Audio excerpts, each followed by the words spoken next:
Hello students, welcome to mid benches classes. Hello everyone, welcome. तो जैसा कि आप जानते हो, हम इंपॉर्टेंट क्वेश्चंस कर रहे हैं मैथ्स वन लेसन नंबर 1 का। और हम प्रॉब्लम सेट क्वेश्चन नंबर 2 तक कर चुके थे। Let practice set 1.5। Let start with problem set sum 3। तो क्या बोला है सम 3 में? यहाँ the sum of fathers age and twice the age of his son is 70. So if we double the age of his father and add to the age of his son, the sum will be 95. You have to find their present ages. क्या ढूंढना है हमें? Present ages ढूंढना है, ठीक है? So let the father's present age be X years and the son's present age be Y years. So from the first condition, x plus 2y is equal to 70. This is your equation 1. अब double the age of father, तो क्या condition हुआ? From the second condition क्या हो जाएगा? 2x plus y is equal to 95. This is your equation 2. तो अभी यहाँ इक्वेशन में कुछ भी ये नहीं है कॉमन, तो हम क्या करेंगे? इक्वेशन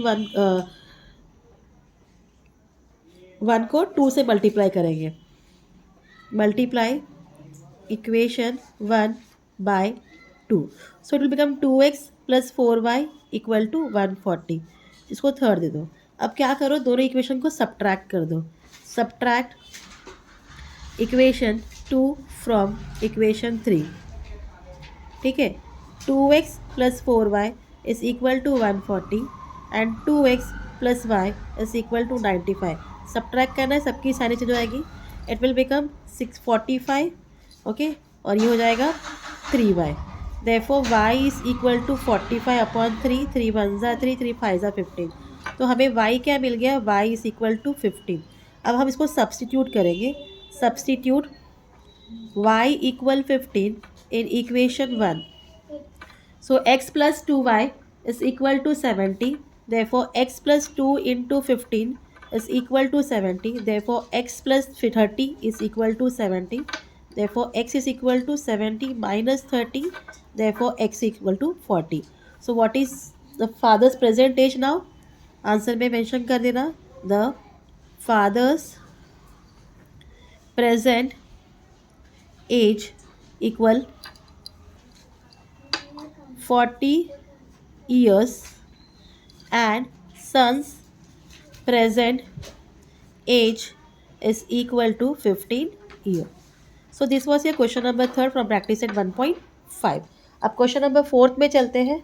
तो क्वेश्चन नंबर 4 में क्या बोला गया है कि the denominator of a fraction is for more than twice in numerator. जो डिनोमिनेटर है वो न्यूमरेटर को ट्वाइस द न्यूमरेटर, मतलब 2x या 2y जो भी आप मेंशन करोगे प्लस 4 हो जाएगा. Denominator becomes 12 times the numerator if both the numerator denominator are reduce by 6. अगर हम इसको 6 से रेड्यूस करेंगे तो कितना टाइम हो जाएगा? 12 टाइम. तो you have to find the fraction. So we will assume answer 4 ये. Let the numerator of fraction be x and the denominator be y. ठीक है, ये हो गया. सो ट्वाइस द न्यूमरेटर, और वो 4 मोर था किससे? डिनोमिनेटर से. तो from the first condition denominator क्या है? y. Denominator is equal to twice the numerator 2x हो गया एंड 4 मोर है तो 2x प्लस 4 हो गया. इतना पार्ट क्लियर. अब इसको रीअरेंज कर दो. देयरफॉर 2x y यहाँ आ गया माइनस वाई इक्वल टू -4. ठीक है, ये आपका इक्वेशन 1 है. इतना क्लियर. अब हम न्यूमरेटर और डिनोमिनेटर को अगर 6 से रेड्यूस किए तो कितना टाइम हो जाएगा? 12 टाइम. सो वो लिखेंगे if 6 is subtracted from the numerator and the denominator, so the numerator will be 6x minus 6 and denominator equal y minus 6। अब ये डिनोमिनेटर किसको इक्वल है, 12 टाइम न्यूमरेटर है, तो यहाँ लिखोगे आप y minus 6 is equal to 12 into x minus 6। तो therefore y minus 6 equal 12x minus 72। Again इसको रीअरेंज करो, कभी भी याद रखना ये नंबर नेगेटिव नहीं होता, इसके लिए हम इनको शिफ्ट करेंगे और ये यहाँ therefore 12x minus y is equal to minus 72 plus 6। Therefore 12x minus y equal to ये क्या हो गया, माइनस 66। फाइन। अब वेट, हाँ, डू वन थिंग, शिफ्ट करो इसको, माइनस 66 प्लस 72 करो, ठीक है, ये 66 हो गया, ये आपका सेकेंड इक्वेशन है। अब दोनों इक्वेशन में आपको y कॉमन मिल रहा है, यहाँ कुछ आपको मल्टीप्लाई और प्लस करने की ज़रूरत नहीं है, सिर्फ इनको क्या करना है, सब्ट्रैक्ट करना है। सब्ट्रैक्ट का सब हमेशा नोटिस करना किसका ये नंबर बड़ा है तो वो ऊपर लेना। अभी यहाँ ये बड़ा है तो सब्ट्रैक्ट करेंगे इक्वेशन 1 फ्रॉम इक्वेशन 2, ठीक है। तो ये हो गया 12x माइनस वाई इक्वल 66, ये हो जाएगा 2x minus y equal minus 4। Subtract तो ऑपोजिट होता है, प्लस और ये माइनस, दिस इज कट, ये हो गया कितना हो गया 70, it is 10x। Okay, therefore x is equal to 70 upon 10, 10 7 जा 70, therefore x is equal to 70। अब x मिल गया, इसको सब्स्टिट्यूट कर दो, x equal 70 in equation, any of the equation आप 1 में करना करो।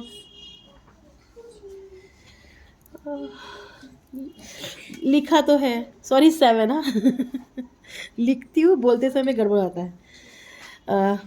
x equal 7 equation 1, so equation 1 क्या है, 2x minus y equal to minus 4, then 2 into 7 minus y equal to minus 4, therefore 2 7 are 14 minus y equal to minus 4, therefore minus y equal minus 4 minus 14, therefore minus y equal minus 18, minus minus cut, y equal 18।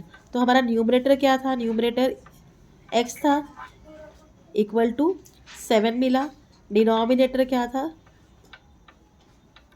y था, वो आपको 18 मिल गया।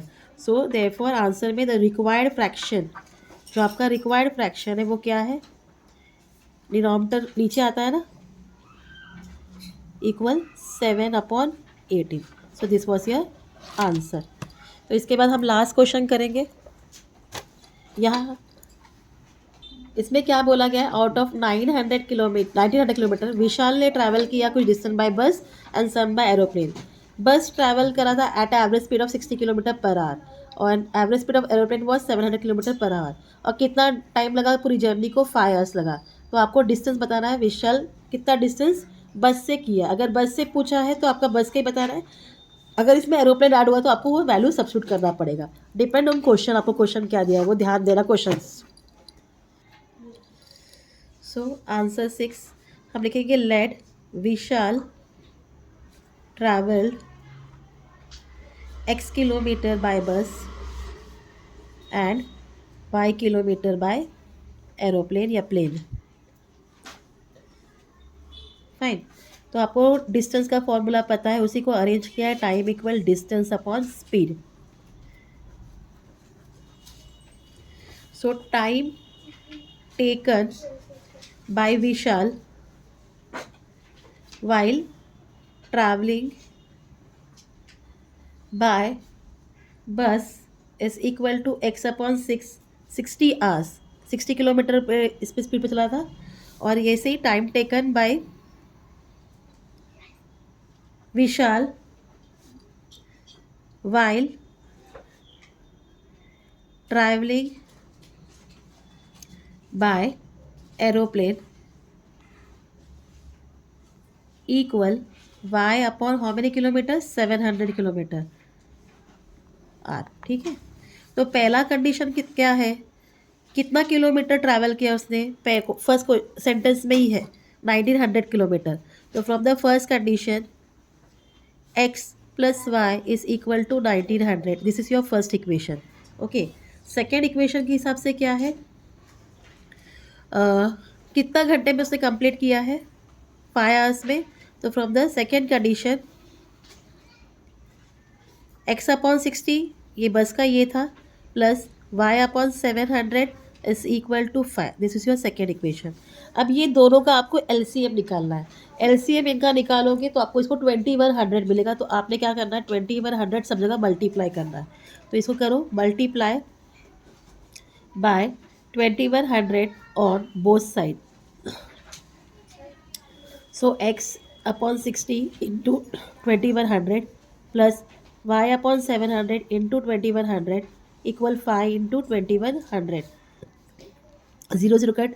6 3 ज़ा 18, 6 5 ज़ा 30. Okay, 7 3 ज़ा 21. तो आपको मिलता है 35x प्लस 3y इक्वल 5 1 ज़ा 5, 5 2 ज़ा 10 और 0 0 ऐड कर दो. ये आपका थर्ड इक्वेशन हो गया. अब फर्स्ट इक्वेशन सेकेंड और थर्ड इक्वेशन देखो कुछ भी कॉमन नहीं, तो एनीथिंग यू कैन डू. हम क्या करेंगे, इसको 3 से मल्टीप्लाई करेंगे. Okay, multiply equation 1 by 3. तो ये हो जाएगा 3x plus 3y equal 5700. This is your fourth equation. Now what you are going to do, subtract करोगे इक्वेशन 4 फ्रॉम इक्वेशन 3. तो 35x plus 3y equal 10,500 and 3x equal to 5,700. सबका sign positive है तो negative हो गया, ये चला गया. It will become 32x equal 0 0 cut 10 15 8 4800. Therefore x equal 4800 upon 32. 32 से इसको डिवाइड करो. 32 1 ज़ा इज़ 32. ओके, 6 1 0.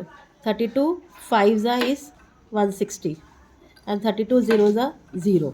तो ये हो गया 150. तो x इक्वल क्या है, 150 है. आपको बस का ट्रैवलिंग हमने क्या लेता है, x किलोमीटर. आपको बस का ही ढूंढना था, इसके लिए y ढूंढने की ज़रूरत नहीं है. तो आपको मिल गया विशाल किससे ट्रैवल कर रहा है, कितना किलोमीटर ट्रैवल किया बस से, 150 kilometre. So therefore Vishal travelled 150 kilometre by bus. So this was your questions from practice set 1.5. Hope आपको समझ में आया हो. If any queries, please let me know in the comment. Then please do like, share and subscribe my channel, student. Thank you for watching. Take care. Bye.